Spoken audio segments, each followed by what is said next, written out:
everyone, welcome into this week's Weather Extra. I'm First Alert Meteorologist Jillian Johnson. We kick off this week's show by heading out west to California, where an atmospheric river event caused a rare tornado to strike in the northern part of the state last weekend. A resident of Scotts Valley, California, captured this video of the tornado as it was tearing through a Target parking lot. The National Weather Service rated this twister an EF1 with winds of 90 miles per hour. Local officials said several people were injured, but thankfully no fatalities. This brief tornado caused significant damage in Santa Cruz County. A few hours prior to this tornado hitting, the National Weather Service issued the first ever tornado warning for the city of San Francisco. According to a NOAA database, tornadoes are rare in large sections of the western U.S. Since 1950, there have been less than 500 reported tornadoes in California, which have led to injuries, but thankfully no fatalities. And that same storm system that produced that rare tornado also caused significant snowfall in the Sierra Nevada mountains early last week, and it created a traffic mess. Heavy snow accumulated across higher areas like you're seeing here at this ski resort. Wind gusts up to 40 miles per hour also caused a very poor visibility.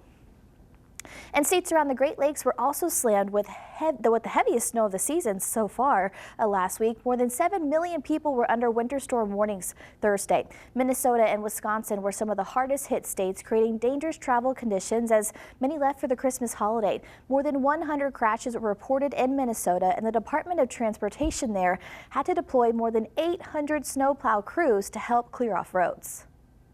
We're not forecasting any snow for Christmas this year in Central Texas. In fact, we're expecting it to be much warmer than normal. But what should Christmas feel like for us here at home? Well, the normal high for Christmas Eve and Christmas Day should be 59 degrees, and the normal low should be 36. As far as some of the records go, the hottest Christmas Eve occurred back in 1955, when temperatures reached up to 91 degrees at the Waco Regional Airport. And the hottest Christmas Day ever happened only 3 years ago, back in 2021, when temperatures reached up to 82 degrees. While we've seen some hot Christmas holidays in recent years, you have to go back a few decades to find the coldest ones. The coldest Christmas Eve on record for Central Texas was back in 1983, with a low temperature of 12 degrees. And the coldest Christmas Day temperature was 7 degrees, which also happened back in 1983. As far as rainfall goes, there's about an 18% chance for rain to fall on Christmas Eve or Christmas Day. And since 1901, we've seen precipitation fall 32 times.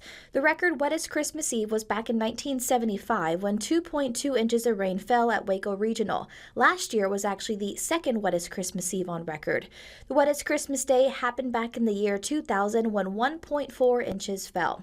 Now, in recent years, we've had some very warm Christmas holidays right here in Central Texas. In the past decade, we've had two of the warmest Christmas days in recorded history. Again, the warmest Christmas ever in Central Texas happened back in 2021, when temperatures reached up to 82 degrees. And also the second warmest Christmas ever occurred back in 2016, when we had a high of 79. And while we've seen some of the hottest Christmas days over the past decade, we've also seen some of the warmest mornings too. The warmest Christmas morning occurred back in 2016, when temperatures only dropped down to 67. And the second warmest was back in 2021, when we dropped down to 59. But we've also seen the second coldest temperature recorded on a Christmas morning, which happened back in 2022, when the low temperature dropped down to 16 degrees at the Waco Regional Airport. While we know it's not going to be a white Christmas across Texas this year, what is the forecast calling for across the nation? Well, for Christmas Day to be considered a white Christmas, meteorologists say you need to have at least 1 inch of snow on the ground the morning of December 25th. Right now, the best chances to have snow in the forecast for Christmas Day will be for the higher elevations of the west, across the Rockies and Sierra Nevada mountain ranges, and areas along the Canadian border and around the Great Lakes. And there are some signs that there could be some snow on the ground up across the northeastern United States as well. Last Christmas morning had the least snow coverage since records began back in 2003. We'll see what unfolds this year. And while there may be a shortage of snow across much of the country for Christmas this year, there's also a snow shortage in Santa's hometown. Here's more on how St. Nick and his team are coping. Santa's home in Finland is famous for its reindeer, sleigh and magical snow. But this year, Lapland looks a little less white and a little more grey. I figured it would be much more snowy. I mean, it still feels like Christmas just because it's everywhere, but I figured it would be a little bit more Santa-like. Santa's official North Pole residence in the Arctic Circle is usually a popular tourist attraction. But a warm autumn has transformed a festive landscape into a mix of ice and sludge. There was exceptionally high temperatures in the beginning of November. So of course those warm spells, they melted the snow which there was. The snow shortage has forced some travel companies to cancel trips to Finland, and experts say it's all down to climate change. The message is clear. The climate is warming. We had snow, but it melted away. Now it's very icy. And that's left reindeer struggling to dig up their food.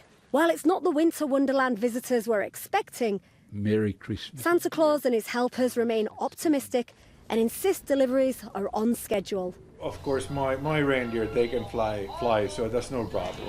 But it's so much nicer when everything is covered with the snow, and it really gives you the Christmas feeling. For now, dreams of a white Christmas are on hold until next year. Hind Hassan, CBS News, London. Now to a story we've been following since the summer. 2 astronauts aboard the International Space Station already knew they'd be spending Christmas in space, but NASA now says their homecoming is being delayed again. CBS's Mark Strassman reports. 90% of our training is preparing for the unexpected. You got to give it to Butch Wilmore and Sonny Williams. They've never complained, not once publicly, about their multiple delays coming home from the International Space Station. This time, the issue's the SpaceX capsule back on Earth to bring up their replacements. It needs more work. For Wilmore and Williams, their original 8-day mission could now last 10 months or longer.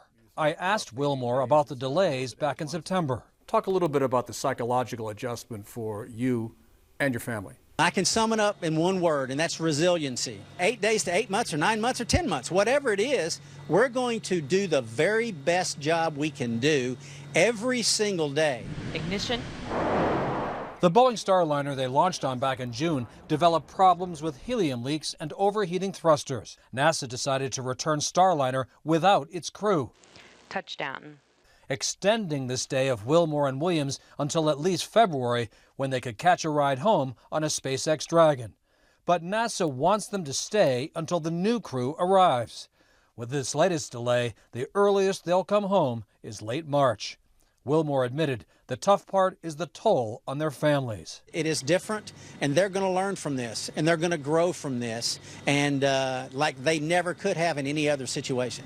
And for that, I am grateful. Resilience is a life lesson for all of us. Mark Strassman, CBS News, Atlanta. Coral reefs are vitally important to our oceans, but 40% of coral species around the world are currently at risk of extinction. In this week's Degrees of Science, Brady Taylor had the chance to speak with a marine biologist from the Smithsonian Institute about a program that's working to save coral reefs. More on the work that's being done right after this.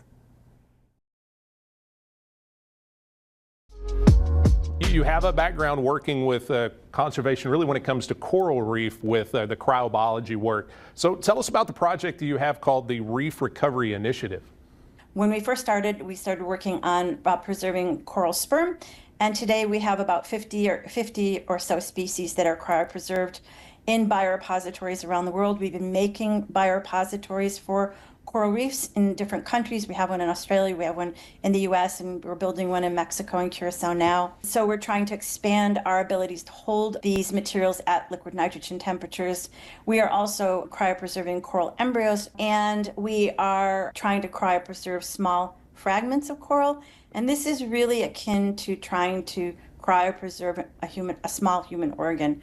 We're working with very sophisticated medical engineers who are pushing the boundaries of what we can do, in terms of cryopreservation, because these are very large pieces. It is very similar to trying to cryopreserve a human organ. Now what we're going to try to do is create a system of biorepositories around the world so that in every ocean we collect corals and try and preserve almost every species on Earth. We have a group called the Coral Biobank Alliance, and these folks are keeping corals in captivity.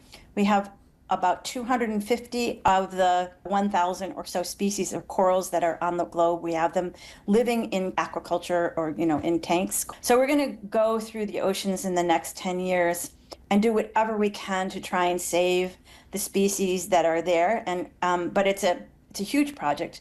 It takes a lot of money and a lot of space, and that's really what we're up against, is the money to keep corals in captivity, and also the space for all the frozen material that we want to bring in. We think it's going to be critical for the future of coral reefs. So I saw a really cool quote that you had that said, every second breath that we take is created by an organism from the ocean. So how important is it to preserve and protect the biodiversity of the ocean, and particularly these coral reefs? Coral reefs, they support 1/4 of all animals that live in the ocean. They live on a coral reef at some point. So these are many of the fish that we eat. They're a nursery ground for a lot of invertebrates, a lot of other fish. They protect our cities and our homes because they act as a buffer. When Katrina came into New Orleans, a lot of the buffering areas around New Orleans had been destroyed, the wetlands and things like that, that could have absorbed that storm surge. Coral reefs act as a buffer against severe storms. I live in Hawaii, and we've had several tsunamis, and I'm very grateful for those coral reefs when those big waves come in.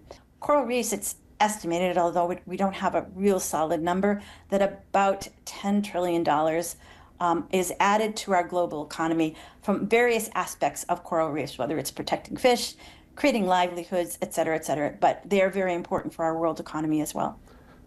So when it comes to, say, coral bleaching or just habitat change, is there particular reefs that y'all are more focused on to really get these samples from sooner than others? There's 1,000 species on the planet. We cannot save all of them at once, really. And so we're going through that process, and my guess is that the Caribbean will rate very high because it's gone through a great deal of stress in the last few years, from having very high temperatures to bleaching, et cetera. And then we'll make a list of say 20 or so species to start out with that are prioritized, and we'll go after them in the next, say, 3 to 5 years and really try and do a good job on them. And in the meantime, we will try and move to other areas of the world. Now, and having said all this, that it sounds like, oh, we're just going to put it in a vault and we're going to seal it away. A lot of what we collect, especially the material we put into living collections and human human care, those can be spawned in captivity, which is really cool. There's many places in the world now that are actually breeding corals in captivity. The Florida Aquarium is a really good example of creating new coral babies, as it were, and just getting millions of them back out on the reef. So it's not just for the future. A lot of it is to help reefs today.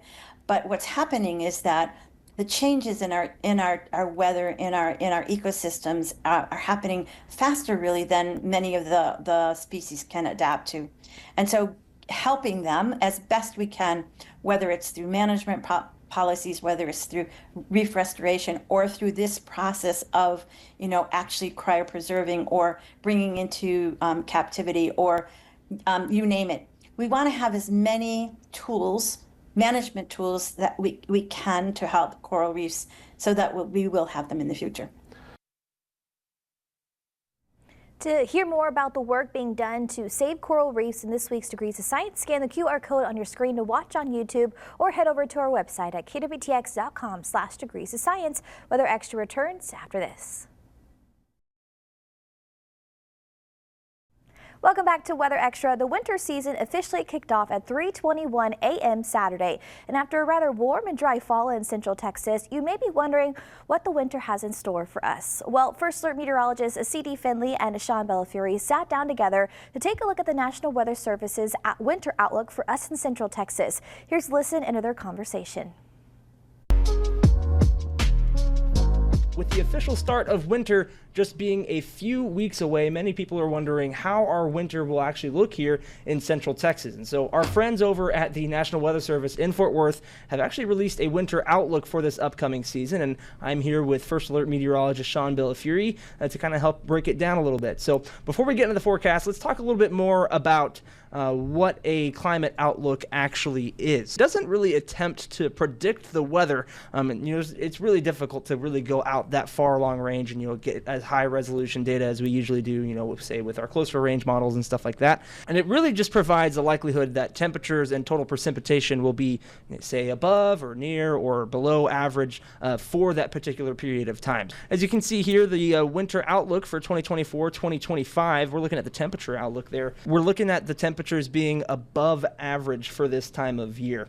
So Sean, what are your takeaways from our 2024-2025 temperature outlook? Yeah, we've kind of been experiencing it in Central Texas, across the entire state actually already so far as we kind of transition from summer into eventually winter. We really haven't gotten fall just yet. We've had a couple of tastes here and there, and I think that's kind of what we're going to be expecting this winter. The big headline, when we talk about a good chance of an above normal amount of or above normal temperatures and a good chance of below normal amounts of precipitation, that is a classic La Nina setup. And El Nino, La Nina has such a big impact on the climate across the United States that's really where we look whenever we give these outlooks. Because remember, just like you mentioned, we're taking a look into the future well past what forecast model data is considered reliable for. So we kind of have to use our past experiences to determine what could be happening, in the not so distant future. I mean, we're talking February.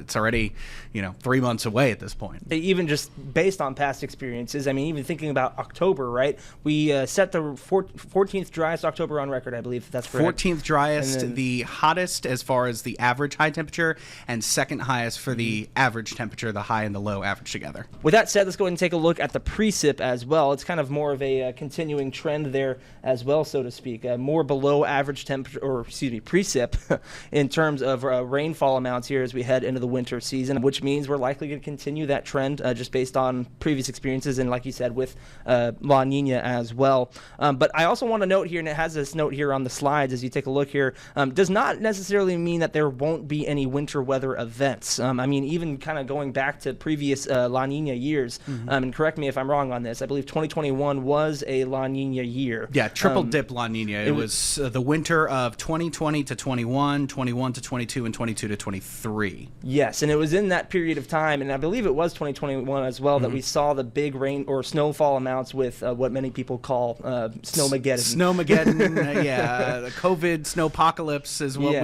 we've heard, but the February 2021 was unlike anything Texas has seen.